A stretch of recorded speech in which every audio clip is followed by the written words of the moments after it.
Hi, this is Tim of the 1916 Company. Welcome and thanks for logging on. If you love this watch, email us, Team Mosso at the1916company.com for purchase, pricing, and availability questions concerning this watch.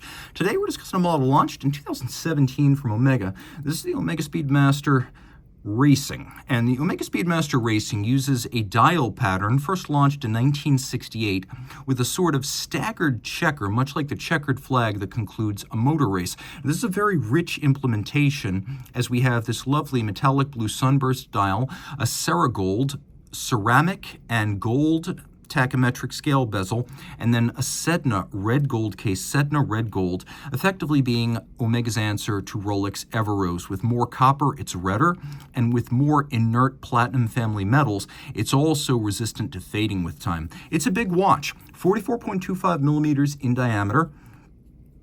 It is a rather impressive 49.5 across the wrist with a 21 millimeter spacing between the lugs and a 15.2 millimeter thickness. So it's a chunky watch, but because it's under 50 millimeters lug to lug, it doesn't quite wear 44 1/4. I feel it almost more like a 42 millimeters. I can't really feel the difference between this and a moon watch on the wrist if we're talking strap versus strap.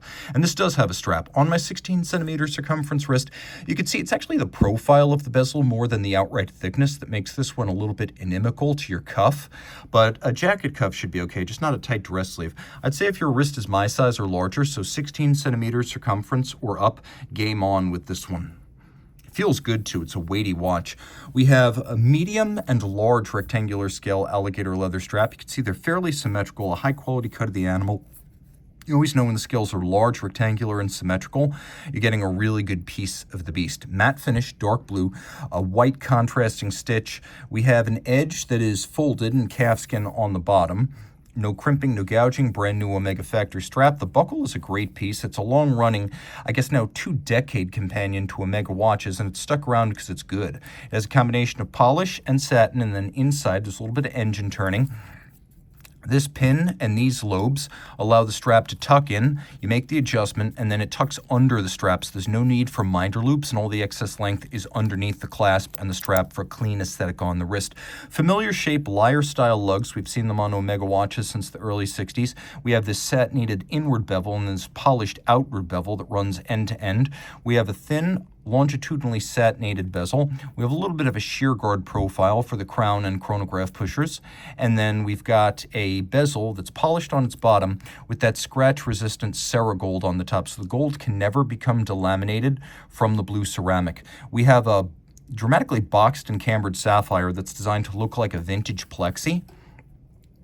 And then we've got the dial, which has that racing dial pattern outboard, and then gold hands and indices with a metallic blue sunburst. We have little azurage or concentric patterns within the sub-registers. And note, though it's got a vintage-style twin register dial, we have coaxial chronograph hours and minutes over at 3 o'clock, so it's actually a triple register. We have the date down at 6 o'clock. The watch has 2 setting modes. One is hacking, everything stops. Now you can set the watch against a reference time to the second.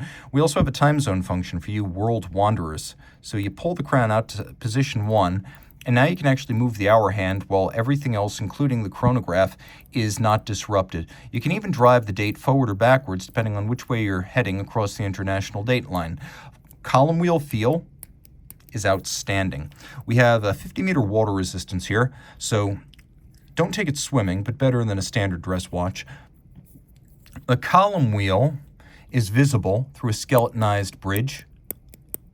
And it's actually more of what I would describe as a hybridized cam column wheel. So it has some characteristics of both, but the feel and the sound is definitely that of a column wheel.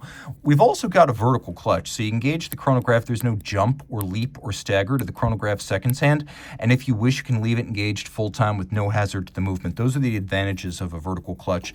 Now, because this one is Sedna red gold, you get caliber 9901 rather than 990. The difference is that this one has a solid gold rotor as well as a solid 18-karat rose gold balance bridge, so a little bit more upscale. 2 barrels, automatic winding, ceramic bearing, springs, 60-hour power reserve. It's made more robust via the full balance bridge and the free-sprung balance, and then anti-magnetic escapement, balance staff, and silicon hairspring, over 15,000 Gauss anti-magnetic, or 1.5 Tesla.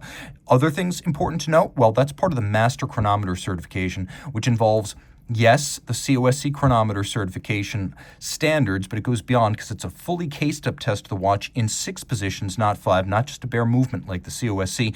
So there's chronometry, durability, winding efficiency, power reserve, anti-magnetism, and water resistance. It is a comprehensive test of the watch, and so far only Omega and Tudor have certified to this standard. You have a coaxial escapement, it's the latest tri-level, tangential friction, which is less than a Swiss lever's sliding friction. British watchmaker George Daniels conceived this, and as of 2007 to present, Omega has really perfected it. Lots to love here. It's even a fun watch to light up in the dark, including the chronograph seconds hand. So reach out to Team Mosso at the 1916company.com for purchase, pricing, and availability questions.